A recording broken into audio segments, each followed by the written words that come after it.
That's when we met. And it's been what, 35, 36 years. Ian, I'm so proud of you. One of my most brilliant and gifted students ever. And I'm honored to be on your show, my friend. I would not be where I am today. And I mean, for everything that I've done correct in my life, if it wasn't for your motivation, your inspiration, and your leadership. Dr. Dyson, let me first begin with the context of the moment. This is Black History Month. Mm-hmm. It could very well be our last officially recognized Black History Month. Share with our audience the role of the Negro in history and this particular moment. Well, you're absolutely right. When we think about, African people in America, Negroes, colored folk, Black folk, African Americans, we know that we have been central to the definition of this nation.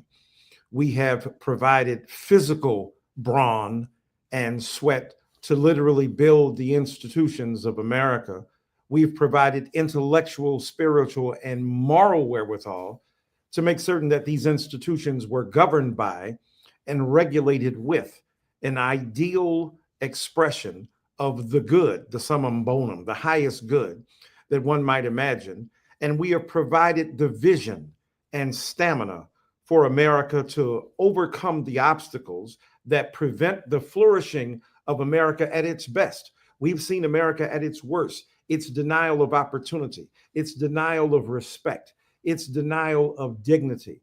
And yet, in the midst of those denials, we provided the very heart and core of what it meant to be an American in this society. So for me, Black history is American history.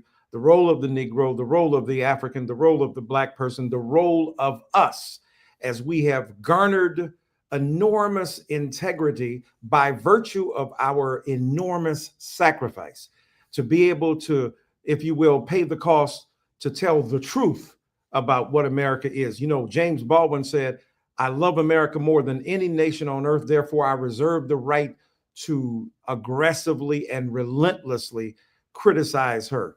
That's the role of Black people in this nation, to build, to protect, to envision, and to bring prophetic critique in the name of love of nation, but most especially love of our people and love of God. Dr. Dyson, I have expressed on this program to our listeners that the Negro is also largely responsible for democracy itself. At the Mhm. inception of the Republic, only white male landowners could vote.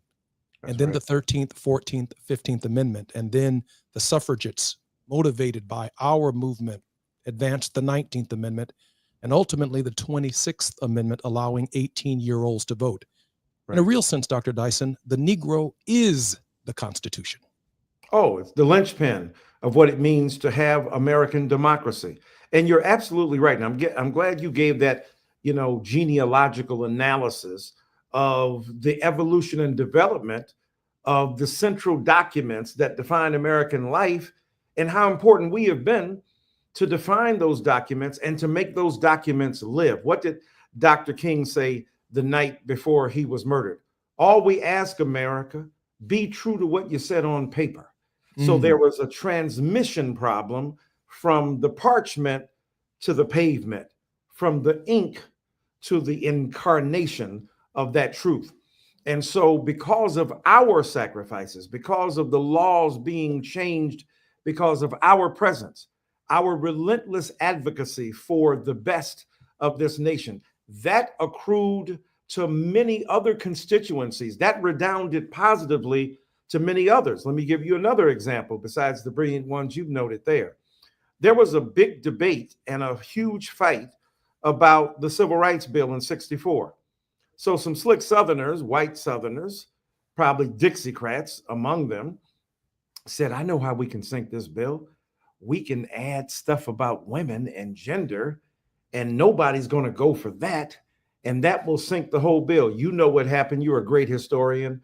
That bill passed, and Title IX and other considerations of women were deeply and profoundly integrated into the fabric of our civil rights struggle. So, in a very real way, we're the granddaddies of that movement. We are the very embodiment of what it means to be in America, and we continue to exhibit that profound commitment to this nation. I'm Jesse Jackson Jr. You're listening to the Jesse Jackson Jr. Show. When we come forward, the brilliant Dr. Michael Eric Dyson is going to break down this history, share with us where we are, and ultimately where we're going. It's afternoon drive time with Jesse Jackson Jr. Only on KBLA Talk 1580. Wesley Financial Group is not a law firm. If you own a timeshare, don't miss this public service announcement from Chuck McDowell, founder of Wesley Financial Group. If you receive an unsolicited phone call or mail piece to discuss selling, renting, or especially canceling your timeshare, don't fall for it. If you really want out of your timeshare, hang the phone up immediately or throw that mail piece in the trash and contact your timeshare resort or Wesley Financial Group for assistance with your timeshare. As the only Inc. 500 timeshare cancellation company, our knowledge, experience, and results has made Wesley a trusted resource for over 40,000 families we've helped get out of their timeshare. Give us a call and I'll send you our timeshare exit information kit free with the straight facts about your timeshare and all of your options for cancellation. Call for your free info kit, 800-511-2112. That's 800-511-2112. 800-511-2112. KBLA Talk 1580 stands with you, neighbor to neighbor, bringing you resources and what you need to know. For up-to-the-minute info on distribution hubs, help, and volunteer opportunities in the Altadena area, please visit Neighborhood Servants or Pasadena Community Coalition on Instagram. The Wild Seed Collective is offering free grant workshops to businesses impacted by the LA wildfires. Find them at wildseedcollective.com. Fuller's Psychological and Family Services is offering 12 free therapy sessions to people impacted by the fires who are unable to access care. Contact Executive Director Dr. Ted Koss at tedkoss@fuller.edu. Grief and Hope, the LA Art World Mutual Aid Relief administered by The Brick, is offering help to artists impacted by the blazes. Info is available at the/brick.org. On Instagram, Mutual Aid LAN is updating a Google Sheet in real time with locations, verified GoFundMe sites, and current resources. If you haven't done so yet, it's still a good idea to sign up for Notify LA on your phone for fire alerts and updates. Praying, advocating, and standing with you. KBLA Talk 1580. Now back to more of Jesse Jackson Jr. on KBLA Talk 1580.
I'm Jesse Jackson Jr. You're listening to the Jesse Jackson Jr. Show. In this hour, the brilliant professor, theologian, thinker, preacher, Dr. Michael Eric Dyson. Dr. Dyson, before the break, you talked about moving from parchment to pavement. I assume that means from words to action. Yes, I can't think of a person who is more appropriately equipped to address the issues that confront us as a community and as a nation than yourself. Please elaborate on that for us. Bless you for that. Yes, sir. It's one thing to talk about the ideals. It's one thing to have the concepts. It's one thing to have the ideas. It's another thing to talk about how we enflesh them, how we engage in practical activity that translates the noble ideals that motivated the construction of this nation, the conception of this democracy, the creation of this people, and the real life issues that allow us to test the durability of those documents and the vitality of the vision, the value, and the virtues that we put forth as Americans. So it's one thing to talk about it, another thing to walk about it. Another thing, as the young people say, to be about it. And in that sense, Dr. King was saying, America, don't just write about it. Don't just discourse about it. Don't just expatiate about it. Get on the ground and embody the very ideals of democracy, freedom, justice, and equality that we so eloquently discourse about, but often we see the gulf between, as T.S. Eliot, the great poet, said, the ideal and the reality. Dr. Dyson, the African American church, our religious experience and our theological tradition, has almost at every moment in the development of the country risen to the occasion with a prophetic voice. Is there any concern that you might have against the backdrop of that history as to whether or not that prophetic voice can be heard in a climate where the President of the United States has now essentially taken over not only the Justice Department, but the investigative agencies that challenge speech, that challenge companies that engage in free speech? We've lost Joy Reid from MSNBC. We've lost Don Lemon from CNN. We've lost these voices. Is the Black church prepared in this hour to be that prophetic voice? That's a brilliant setup, and we have to be. We have no choice but to be. But you're right. The suppression of free speech, the ostensible virtue of the democracy in our amendments, the First Amendment and the Second Amendment. And here we are, thinking about the ability, a fundamental right to express ourselves. Thank God the courts clapped back at the president by saying this is a matter of free speech, and people continue to have free speech. Now, it's going to be negotiated and adjudicated in the courts, I'm sure. But the important point is fight back. Don't take this sitting down. And the courts will be of greater value than they have been in a long time, more apparently than they have been in a long time, because we've got to fight back against these illegal and often immoral gestures on behalf of the president and his cronies and the accomplices and the complicitous forces to his distorted and corrupt vision. Now, the Black church must do what it's always done at its best, but let's not create an illusion. Martin Luther King Jr. had to join with Reverend Dr. Gardner Taylor and Reverend Dr. L. Venture Booth and some others to leave the National Baptist Convention, helmed by the Reverend Dr. Joseph H. Jackson, a great man in his own right, but they were rather more conservative and didn't believe that the Black church should be involved in politics. And as a result of that, Dr. King had to find a more progressive arena in the areas of social justice within the church to begin to fight back. Doc, when I think about that movement and the ministers and the role that ministers have played, I've asked Dr. Aubrey Hendricks on this show. I've asked Dr. Bob Franklin on this show, and Dr. Walter Fluker, eminent historian, on Dr. Howard Thurman on this show. Why has the white community never produced a moral force like Martin Luther King Jr.? That's a great point. First of all, you had some great ones on. If you'd have told me that, I would have declined this invitation. My Lord, my God, you done had the big ones on, man. Oh, no. It led right up to you, Doc. Bless you. I can see you are your father's son and your mama too. So look, here's the thing. The Black church has had the existential wherewithal and the political force to create the tension in society, to articulate the gospel of social justice in a way that white brothers and sisters have never been called upon to do so. Now, we're not saying that they haven't produced a Walter Rauschenbusch. We're not saying they haven't produced a Reinhold Niebuhr. We haven't said they haven't produced a Paul Scherer. But what we're saying is that those are great theologians, great thinkers, great ministers. But Martin Luther King Jr. is the product of Black sacred genius, Black sacred speech, Black sacred rhetoric. And not only rhetoric, but the activism that continues to motivate us forward. The greatest leaders in our community have been our Black preachers to this point. When we think about Henry Highland Garnett, when we think about Denmark Vesey, when we think about Martin Luther King Jr., when we think about Reverend Jesse Jackson or Reverend Al Sharpton or Reverend Prathia Hall or Reverend Carolyn Knight and Reverend Vashti McKenzie and Reverend Gina Stewart and on and on and on, because the Black church has been the heartbeat of our social justice movement. Now, it's a small slither. Don't get it twisted. It is not representative of the mainstream church. When you go to your social media right now, you will see theologians of luxury and leisure who are re-articulating a gospel of prosperity through the prism of a self-satisfied, narcissistic Blackness that is more concerned about the steadiness of the income and flow, all that's important, over against the social justice activism that wealth ought to enable. The reason you stacking chips and getting bread is to be able to defend yourself in the face of the vicious white supremacist onslaught. So the reason we have produced it and not the white evangelical church, when you look at the history of this in the 18th and 19th centuries, white evangelicals were praying to God to give them wisdom about how to suppress the Black vote. Literally, they were praying to God to keep those Negroes in place. We sided with a different interpretation of God.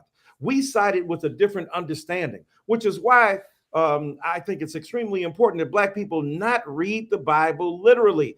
Biblical literalism is an extension of white supremacy. And that means that we have to open ourselves up. For 80 years, 90 years, we couldn't even read the Bible because we were forced not to be able to read. We were forcibly illiterate. So what were you reading then? You were appealing to a spirit, a sense of presence of God that transcended the literal page.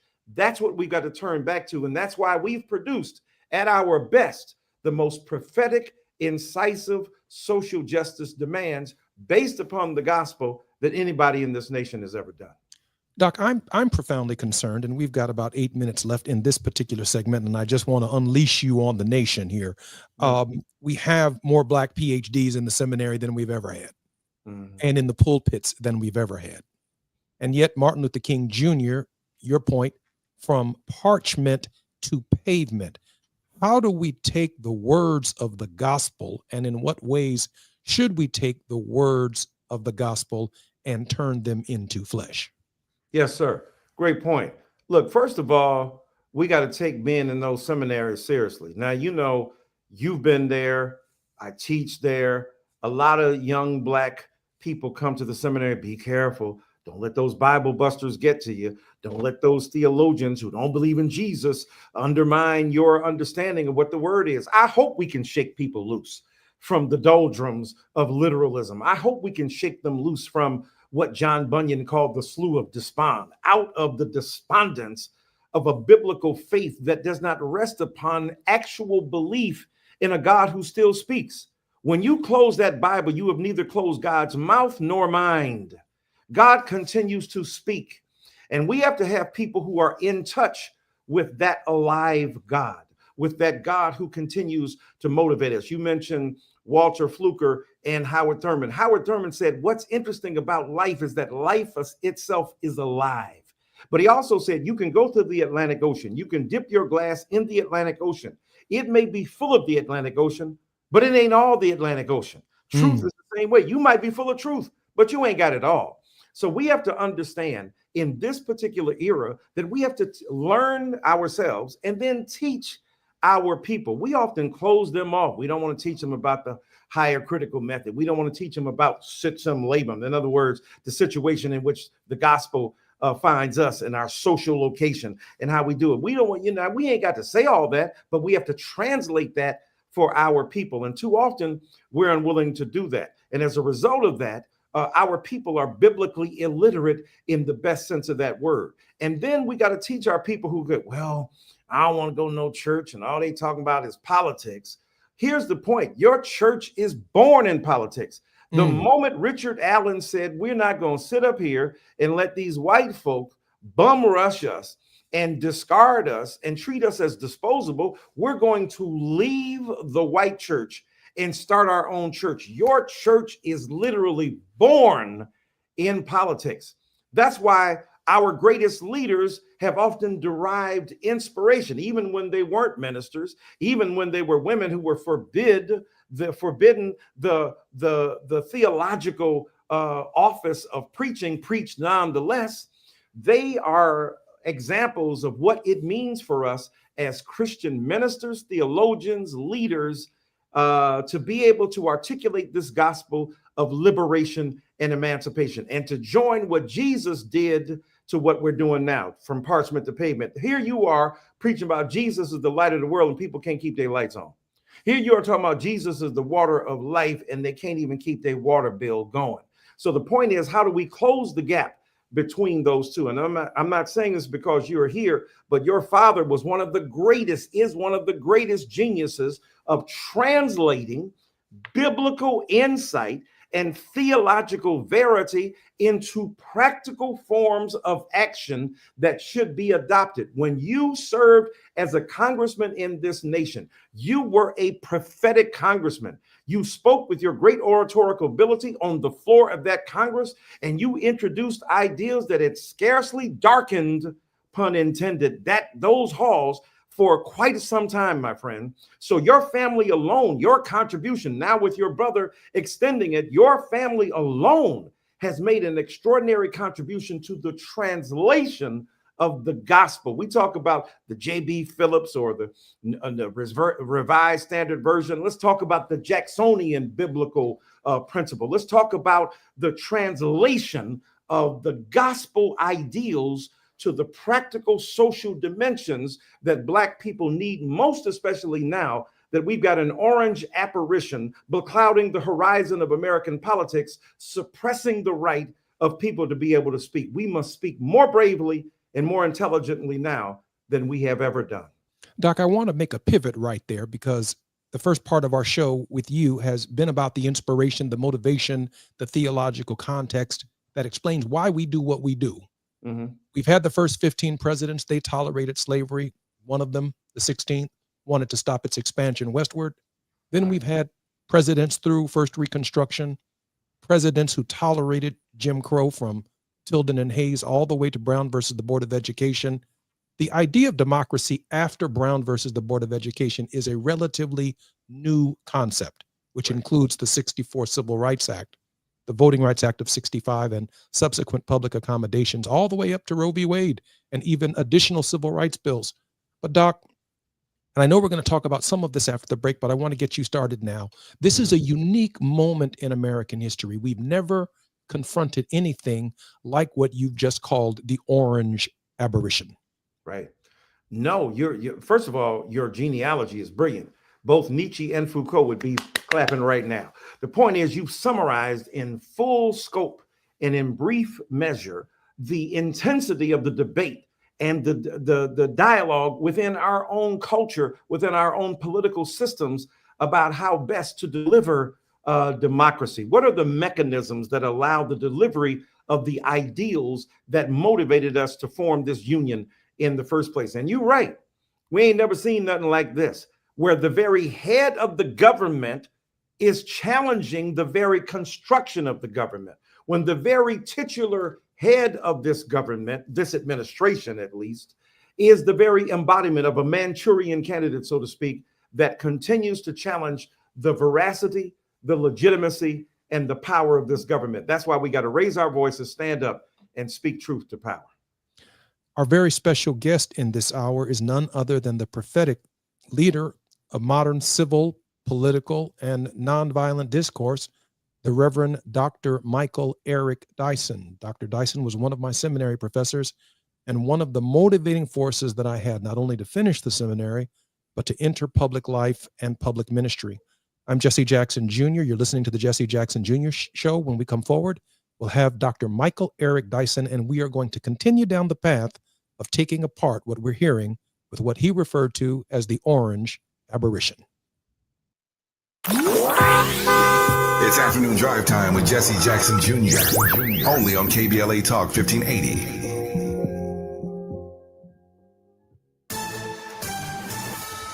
I'm Amber Payton with 4 Things You Should Know with BIN News. Steve Soboroff, appointed by Black Los Angeles Mayor Karen Bass to lead wildfire recovery, says he was lied to about his $500,000 salary, which lacked funding.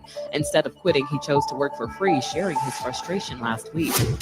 Civic Federation President Joe Ferguson is urging Black Chicago Mayor Brandon Johnson to cut his $830 million bond plan and revise repayment to secure city council support. Critics say it burdens taxpayers with $2 billion, prompting a delay last week. Adam Coy's lawyers are seeking a new trial, claiming prosecutors withheld key witness info. The former Columbus officer was convicted of murdering Andre Hill, an unarmed Black man. A judge will rule in April. And former Memphis Shelby County School Superintendent Dr. Marie Fegans in Tennessee is being honored for Black History Month despite her brief tenure before being voted out. She's suing the school board but declined to comment on her exit. Get BIN News on demand 24/7 on the iHeartRadio app. The CONCACAF Nations League finals arrive at SoFi Stadium March 20th to 23rd. USA versus Panama, followed by Canada versus Mexico. Get your tickets now on Ticketmaster. For more information, visit CONCACAFNationsLeague.com/tickets. This is the KBLA Sports Minute with Ray Richardson. It's going to be an emotional night tonight for Lakers star Luka Doncic. First game for Doncic against his former team, the Dallas Mavericks, tonight at Crypto.com. Doncic played his first 6 seasons in the NBA with the Mavericks before he was traded to the Lakers on February 8th for Anthony Davis. This will be AD's first game against the Lakers since the trade, although he won't be in a Mavericks uniform. AD will be on the bench in street clothes. He's recovering from a strained abductor muscle. AD has played only 3 quarters for the Mavericks. In 4 games with the Lakers, Doncic is averaging 19 points and 5.8 assists. 7 p.m. tip-off tonight. If you don't have a ticket, you can catch the game live on TNT. The UCLA women's basketball team moved up to number 2 in this week's Associated Press Top 25 poll. Texas is number 1. USC is 4th. UCLA and USC are a combined 51-3. No debates, no speculation, just the info you need. That's your KBLA Sports Minute. I'm Ray Richardson. More news, opinions, and conversation when we come forward on KBLA Talk 1580.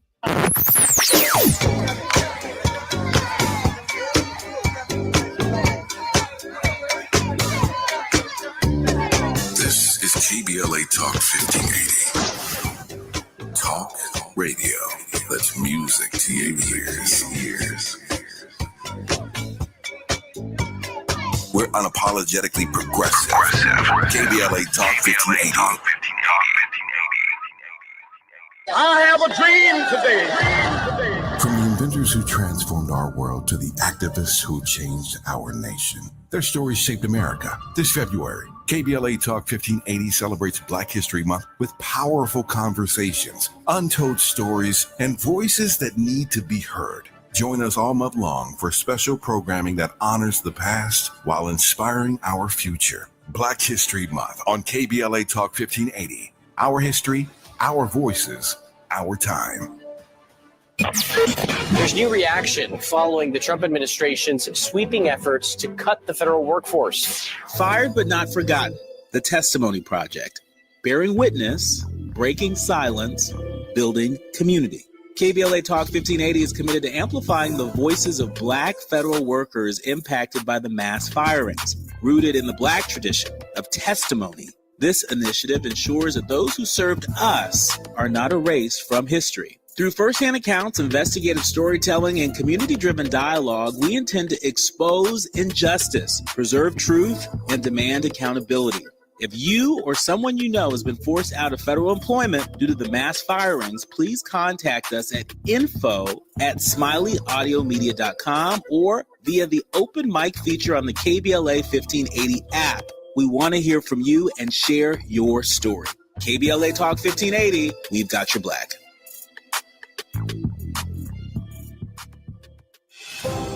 KBLA Talk 1580 stands with you, neighbor to neighbor, bringing you resources and what you need to know. For information on fire recovery resources, recovery hubs, and available services, call 211 for the City of Los Angeles and 311 countywide. Aid distribution locations, repopulation updates, and safety rules are constantly changing. Visit the LA City and LA County websites for the latest. If you'd like to sign up for the county's free debris removal, fill out a right of entry form, or get a list of disaster recovery centers that are still active, please visit recovery.lacounty.gov or call the debris hotline at 844-347-3332. If you're vulnerable to mudslides with rain in the forecast, free sandbags are being offered. Go to lacounty.pw/sandbags to find out where to get them. Businesses who have lost their facilities due to the fires can use a regional online source to get free or discounted locations.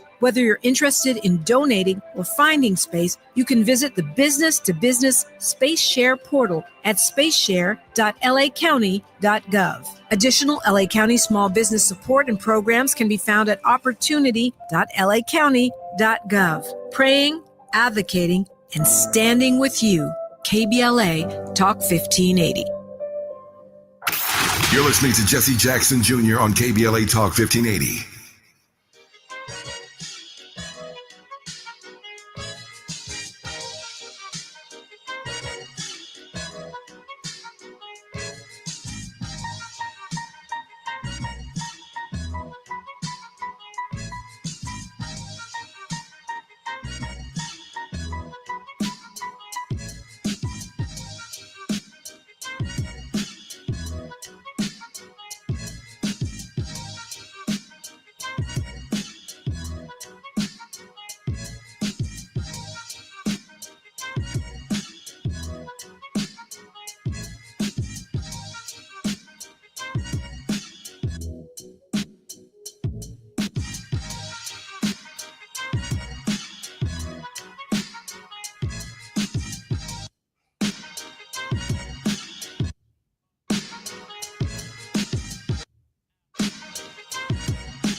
I'm Jesse Jackson Jr. Welcome forward to the Jesse Jackson Jr. Show, where my very special guest is none other than Reverend Dr. Michael Eric Dyson, eminent historian, academic, author, Baptist minister, radio talk show host, and professor, teacher extraordinaire. Dr. Dyson, I want to dive right back into these final two segments with your sense of the dangers represented by what you've referred to as the orange aberration. And I want to preface it this way. I have to remind our listeners that the Emancipation Proclamation did not require Congress, did not require the Senate, and did not require the approval of the courts. Why? Because the president has the power to issue executive orders. And that's essentially what the Emancipation Proclamation was. We have never seen a president in 30 days issue as many executive orders, certainly suggesting that they were written even before he became president of the United States. So all he had to do was affix his signature to them. It seems to me that any party that we support going forward ought to be able to present us before they become president with 500 executive orders that we can count on them signing on day one to undo the damage of what has occurred in this context. Tell us and share with us the dangers of the present hour. Yes, sir. You've again brilliantly encapsulated what we are confronting. We are confronting autocracy, fascism. We're confronting a human being who thinks he's the king. He said so. A man who said he was going to be dictator on day one. And the misuse of his bully pulpit and the executive authority by issuing so many executive orders, half of which ain't even legal. For instance, the attack on DEI has been rebuffed in the courts, as we indicated earlier. Just because the president of the United States of America sits down and issues an executive order doesn't mean it comports well with law, doesn't mean it conforms to the legal demands of the checks and balances. We have an executive branch, we have a judicial branch, and we have a legislative branch. You were part of the legislative branch. We know others have been part of the judicial branch and then the executive branch. Those things have to balance each other out because the founders envisioned the checks and balances to keep one entity from believing it was going to wreck shop and wreak havoc on the American political landscape. This man is determined to, with shock and awe, throw up a bunch of executive orders and see which ones stick, change the landscape of American life with his Doge, Department of Government, whatever it is. I don't know what the E stands for. Inefficiency. Yeah, right. So here is a man who gets an unelected figure, who's the richest man in the world, who is grossly insensitive to the masses of people, who has tried to imbricate into the structure of American governance his own South African viewpoint, which, by the way, harkens back to an apartheid-like state, which was deeply and profoundly white supremacist, which comports well with the present executive that we have in the Oval Office. So it is a dangerous moment in the history and evolution of American society, but we've got to call upon those very checks and balances. When people go, oh my God, what is we gonna do? Well, the first thing we got to do is figure out, what did we do before we had affirmative action? What did we do before we had DEI? What did we do before we had the Civil Rights Bill, the Voting Rights Act, the 1968 Fair Housing Act? We built institutions. We built fraternities and sororities. We created voluntary organizations. We created the very infrastructure of Black culture, and to articulate Black resistance as a basis for our own expansion of both our opportunity in the nation and creating those for each other. Now, we know it's an interplay between the broader society that we should never let off the hook, because we pay taxes like everybody else. As Dr. King said, we ain't going nowhere. We ain't giving this up. But at the same time, we have to hold this nation to account. We've got to use the courts. We've got to use our bully pulpits. We've got to use our newspapers and our podcasts and our radio shows and our television shows. We got to intervene on this, not accepting this by laying down, but by standing up. And then finally, what we've got to do is to reimagine what America is. If America is an experiment in democracy, we've got to help reimagine what this looks like. And this particular figure does not represent America at its best. Does he have the power? Absolutely. Does he have the bully pulpit? Absolutely. But so do we. We have power. We have shared power. We don't have as much power as the singular figure called the president, but we've got a lot that we can take advantage of. We can raise our voices. We can talk to our congresspeople. We can speak about our institutions, many of which are cowering in the face of this vicious brutality. But we must remind ourselves this is the very moment that we must stand up and resist. And finally, and I know I said that before, but what we've got to do is to call upon our religious leaders, our collegiate leaders, our academic leaders, our higher education leaders.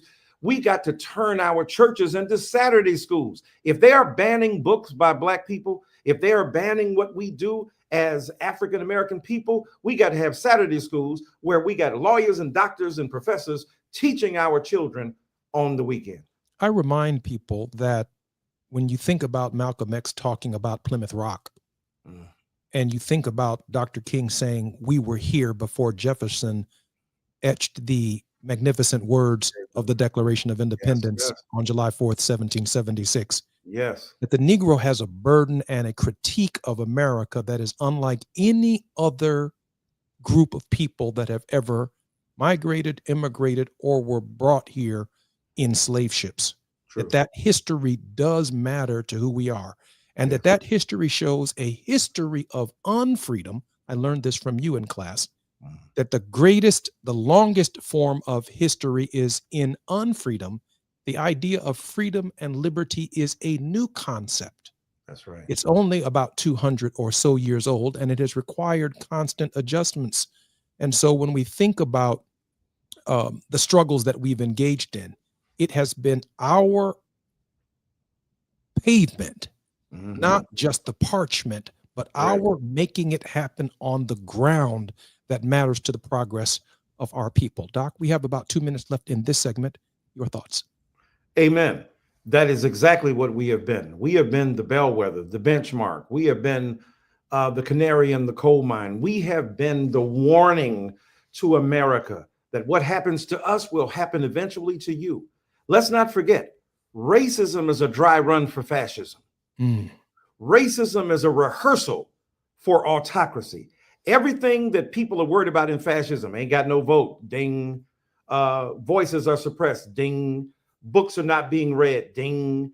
Our viewpoints are being eviscerated, ding. We live in the United States of amnesia, as Gore Vidal said, ding. Everything you are worried about with fascism has been practiced on Black people. Therefore, turn to Black people now to ask, what will we do? We will not surrender.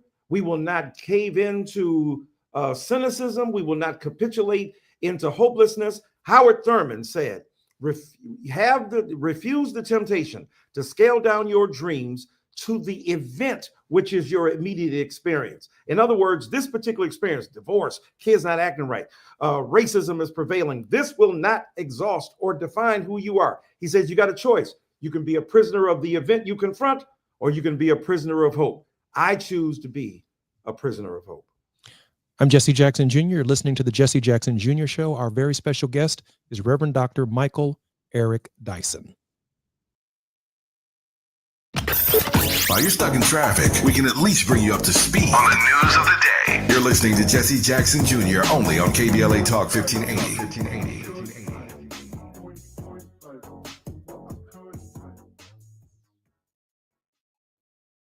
If you're living with dry age-related macular degeneration or dry AMD, you may be at risk for developing geographic atrophy or GA.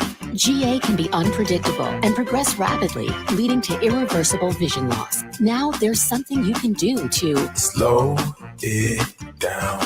Get it going slower. Izervay is proven to slow GA progression. Izervay gets GA going slower. Izervay or avacincaptad pagel is a prescription eye injection used to treat GA. Don't take it if you have an infection or active swelling in or around your eye. Izervay can cause eye infection, retinal detachment, or increased risk of wet AMD. Izervay may temporarily increase eye pressure. Your vision may be impaired after an eye injection or exam. Don't delay. Ask your doctor about Izervay today. Izervay gets GA going slower. Visit Izervay.com. That's IZERVAY.com. After you use Bounce Dryer sheets and realize how fresh, soft, less wrinkled, and less staticky your laundry can be, you'll put a sheet on it every time. Like those socks that smell like they've been through a marathon. Or that blanket that's got wrinkles on its wrinkles. Maybe even your chatty coworker who keeps distracting you. Okay, Bounce Dryer sheets can't do it all. But for fresher, softer, better laundry, put a sheet on it with Bounce. On your period, sudden gushes happen without warning. But now you can say goodbye to stand-up gush fears thanks to Always Ultra Thins with rapid dry technology.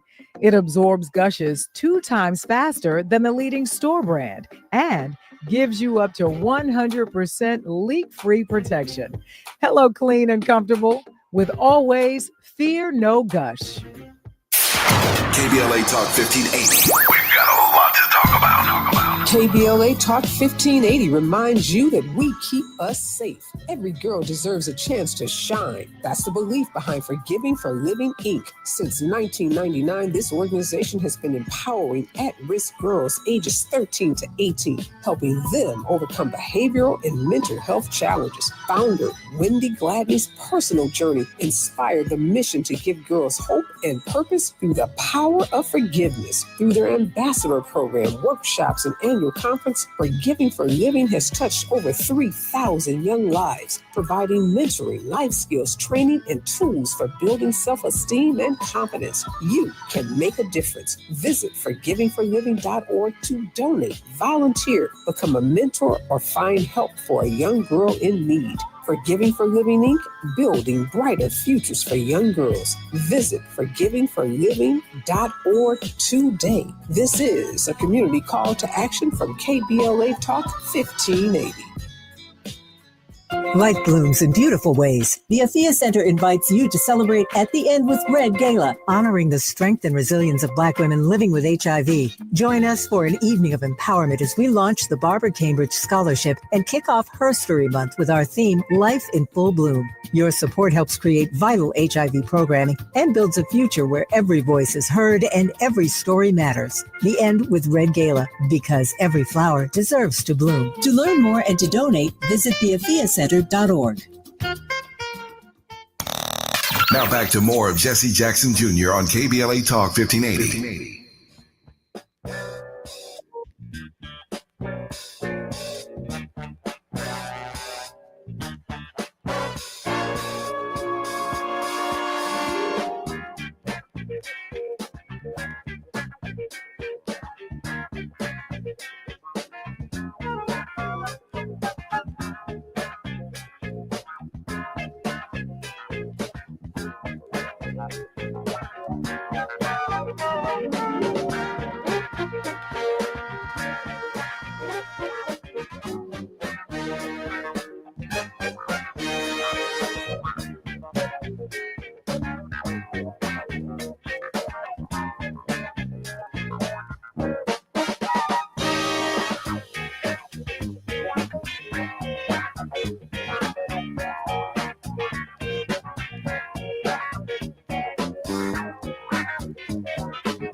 I'm Jesse Jackson Jr. You're listening to the Jesse Jackson Jr. Show, and my very special guest is the Honorable Reverend Dr. Michael A. Dyson, one of my childhood and current present-day heroes. Dr. Dyson, I want to ask you a question, and then I want you to take us to a place of hope.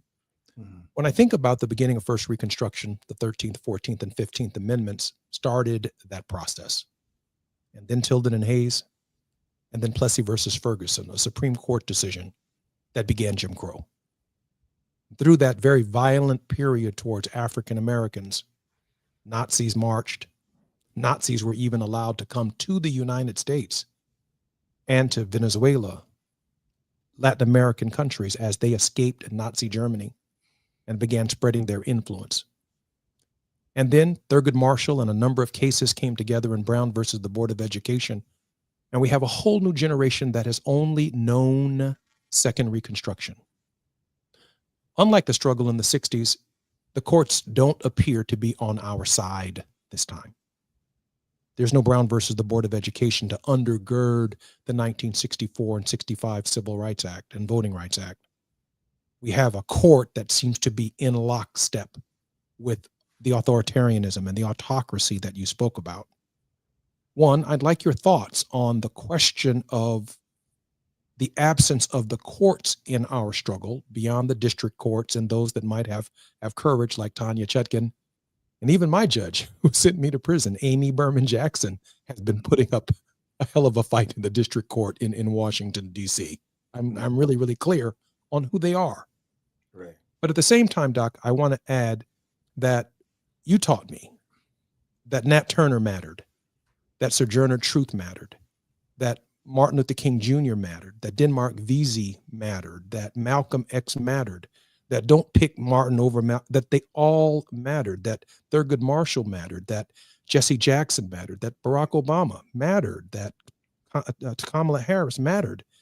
And so when I stepped into that voting booth, I had to use this last week. I was like a Trojan horse. I had all these Negroes behind me. I saw his name and I saw her name, and I looked over my shoulder and I saw Malcolm with a gun, and I saw Sister Sojourner Truth with a gun, Harriet Tubman with a gun pointing it at my head, and they said, "Negro, vote for her." Ain't she a woman? All of them came out of me at one time, and I got that from you because I carried into the voting booth with me, in my one little vote, the history of our people. And I wish all of us carried with us into the voting booth the history of our people. Doc, please share with us. KBLA 1580. One, the question of the absence of the courts. And if you could take us out over the next 6 minutes with a word of hope. Yes, sir. Well, again, you've brilliantly distilled what we are about. You were really channeling Anna Julia Cooper. When and where I enter, there also the race enters with me. And so when you entered that booth, the whole colloquy of voices, the whole arena, in Hebrews, it talks about the great cloud of witnesses. And those clouds of witnesses continue to accompany us as we make forward progress in this nation.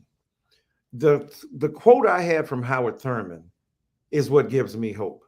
No matter how desperately dark the horizon is, no matter how unappealing the times appear, no matter how devastating are our hopes, that we have a choice between hope or being a prisoner of hope, he said, Howard Thurman, or a prisoner of the event we confront.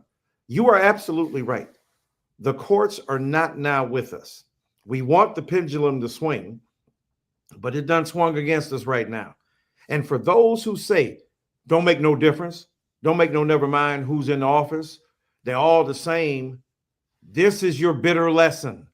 This is your comeuppance, because it makes a difference who's in office at the local level. If you don't want your children to be subject to prosecutors who won't hold police people accountable, you got to vote on that local level. If you don't want state legislatures redrawing maps that accrue power or assign privilege to certain peoples, and usually to conservative ones, then you've got to vote. If you don't want the Supreme Court to be determined by a fascist and authoritarian, then you've got to vote.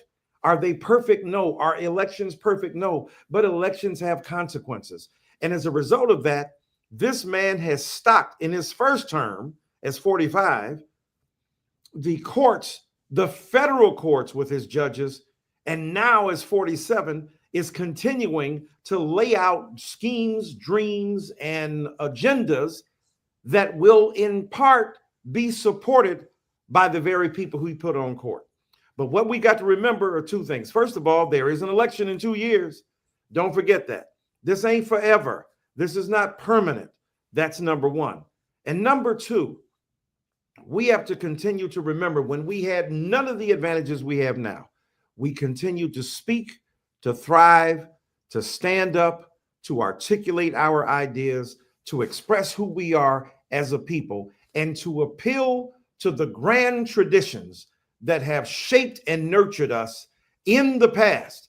And those will continue to help us. I'll end by saying this. David fought Goliath because he had fought the bears and the lions before. And because he knew how to fight the bears and the lions, he could fight Goliath too. We have been fighting bears and lions, and we can fight this Goliath as well.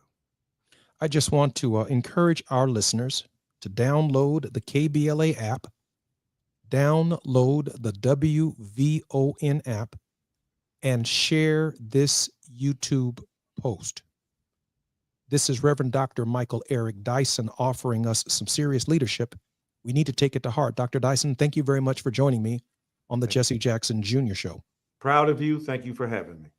One of the things that I wanted to add as Dr. Dyson leaves us, that when I was a student at the seminary, he impressed upon us the importance of developing the mind, developing the courage of our convictions.